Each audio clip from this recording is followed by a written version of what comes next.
l'origine, et la fin de la Terre, c'est la fin du monde dans un mois qu'on n'est pas sans le savoir. Donc voilà, ces problèmes de début et de fin sont des problèmes toujours très excitants. Donc la science-fiction, elle les adresse aussi, je pense, elle les traite aussi. La science les traite aussi, mais évidemment, origine, c'est un sens très particulier, quand même, qui nécessite d'être interrogé en détail, surtout quand il s'agit d'univers. Et fin, pareil, qui nécessite d'être interrogé en détail. On pourrait parler de la fin de l'univers, enfin de la fin de l'univers tel que nous le connaissons, plutôt que de la fin de l'univers. Donc Claude a une remarque. Oui, comme tu disais, la question des origines, c'est qu'il y a de multiples origines, et même les origines de la vie. Il me semble, je ne sais pas si Étienne Klein en a parlé ce matin, si je l'ai entendu ce matin, ou si je l'ai lu dans un de ses ouvrages, à savoir que si au tout début de l'univers, il était déjà prévu qu'il y aurait des quarks, que ceux-ci seraient enfermés dans des particules, et puis que peut-être tout cela s'organiserait un jour et donnerait de la vie.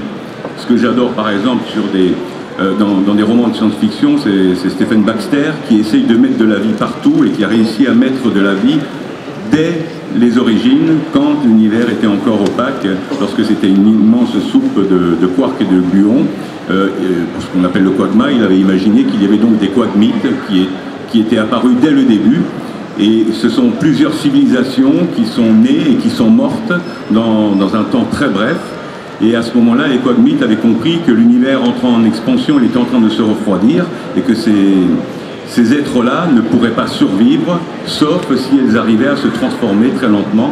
Et on en retrouvera quelques traces modifiées, édulcorées dans un avenir très lointain, qui est le cadre du roman. Là, cette affaire de l'univers qui se refroidit où les êtres disparaissent, là, Baxter a fait ça dans un cadre très primordial, dans un contexte de, comment dire, densité de matière et d'énergie qui n'est absolument pas ce qu'on connaît maintenant, mais dans une autre époque, à la fin du XIXe siècle, où on a commencé à établir solidement les fondements de ce qui s'appelle maintenant la thermodynamique. Il y avait l'idée de la dégradation de l'énergie, l'idée que l'énergie, on peut évidemment la transformer, mais qu'à chaque transformation, celle-ci se dégrade, et que cette dégradation est mesurée par un paramètre, par une quantité qui s'appelle l'entropie. Et il y avait dans l'idée que la fin de l'univers, ce serait la mort thermique de l'univers, la dégradation de toutes les sources d'énergie de l'univers en ultimement chaleur et chaleur à très basse température. Et donc on retrouve dans, par exemple, le voyage dans le temps de, c'est Wells. Il se transporte dans un futur très lointain où il assiste à la fin de la Terre, à la fin du Soleil et finalement à la fin de l'univers dans une décroissance thermique lente et donc de plus en plus froide. Et il y a aussi cette idée-là dans Camille Flammarion, dans son ouvrage qui s'appelle La fin du monde, où il décrit la fin de la Terre par refroidissement progressif du Soleil et par atténuation progressive de la chaleur solaire.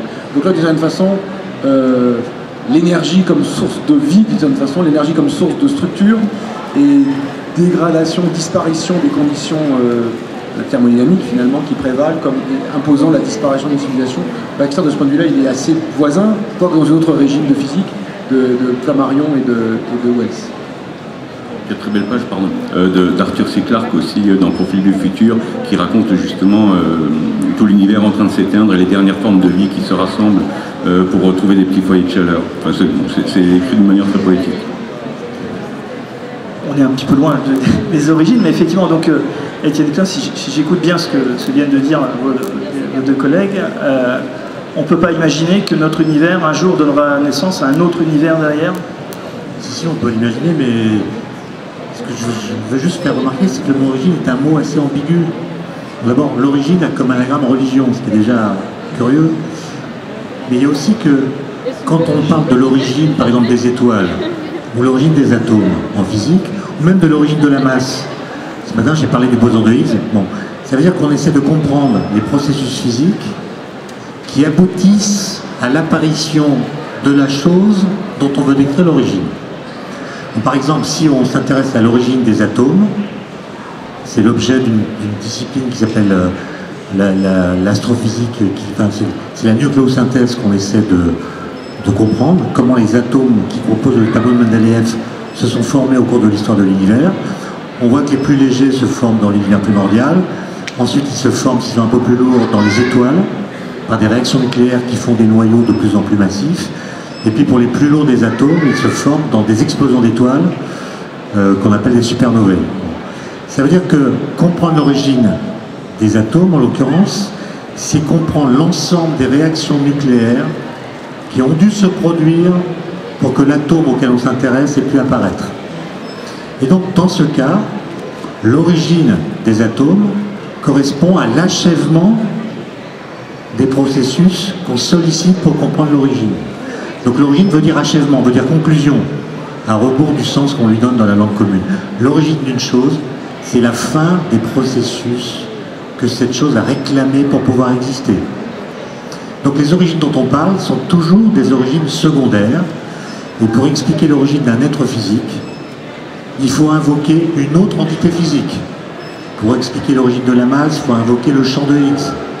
Pour expliquer l'origine des noyaux, il faut invoquer l'existence préalable des protons et des neutrons, etc. Maintenant, si vous vous intéressez à l'origine de l'univers, c'est plus une origine relative, c'est plus une origine secondaire, c'est une origine absolue. Parce que si vous décrivez l'origine de l'univers comme étant la fin des processus antérieurs qui ont été nécessaires pour que l'univers apparaisse, c'est que ce que vous décrivez, c'est pas l'origine de l'univers. C'est un moment de son histoire qui a été précédé par une autre histoire. Vous voyez que l'origine de l'univers, c'est pas la même chose que l'origine des éléments chimiques ou l'origine des atomes. C'est quelque chose d'un peu plus particulier. Alors comment est-ce qu'on essaie de décrire cette origine? Eh bien en invoquant des lois physiques. Ce qu'on a vu tout à l'heure avec Roland et puis ensuite avec ce que j'ai dit, que c'est pas l'observation ni même l'expérimentation qui permet d'avoir accès directement à l'origine. Donc ce sont des lois physiques. Alors à partir des lois qu'on connaît, on va militer pour telle ou telle description d'origine. Mais ça pose la question du statut des lois. C'est-à-dire si vous imaginez que l'univers a une origine, à partir des lois que vous connaissez, est-ce que ça signifie qu'il est apparu dans un arsenal législatif, un ensemble de lois qui étaient déjà fixées? Auquel cas l'univers a été précédé par des lois qui étaient déjà formulées. Ce qui veut dire qu'il n'a pas été précédé par rien. Il y avait déjà quelque chose.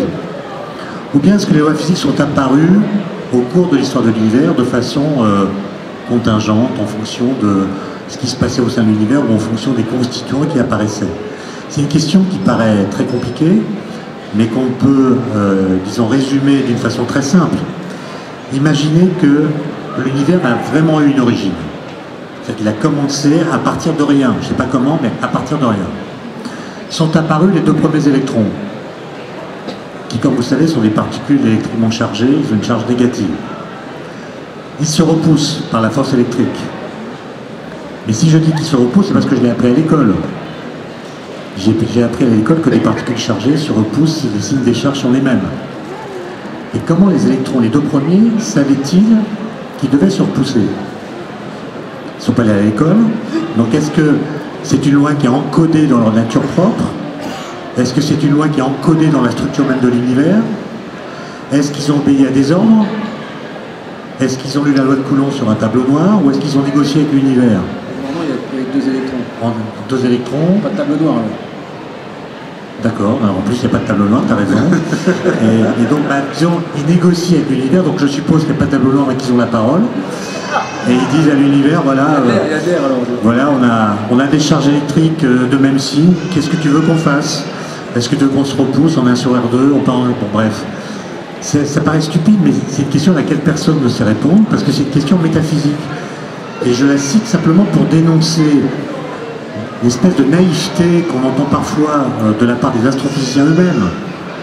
Je pense par exemple au dernier livre de Stephen Hawking, qui s'appelle Le Grand Dessin de l'Univers, dans lequel il dit à la dernière page de son ouvrage que l'univers est apparu sans qu'il soit nécessaire que Dieu intervienne, et il dit que les lois de la gravitation ont suffi pour créer l'univers à partir de rien. Donc en fait, ce qu'il est en train de vous dire, c'est qu'il n'y a rien, mais il y a quand même les lois de la gravitation. Et les lois de la gravitation en elles-mêmes, alors qu'il n'y a pas de matière, pas d'espace, pas de temps, pas d'énergie, sont capables d'engendrer un univers physique qui va obéir aux lois de la gravitation. Bon, c'est une idée intéressante, je ne la conteste pas. Simplement, vous voyez bien qu'elle pose des tas de problèmes qui ne sont pas évoqués dans l'ouvrage de Hawking. Par exemple, si vous définissez Dieu, et c'est la définition traditionnelle, comme étant cette entité transcendante qui a créé l'univers, par cohérence avec ce que vous venez de dire, vous devez admettre que Dieu, ce sont les lois de la gravitation. De sorte que quand vous tombez dans les escaliers, sous l'effet de la gravitation, sans le savoir, vous rendez une action de grâce. Et vous voyez que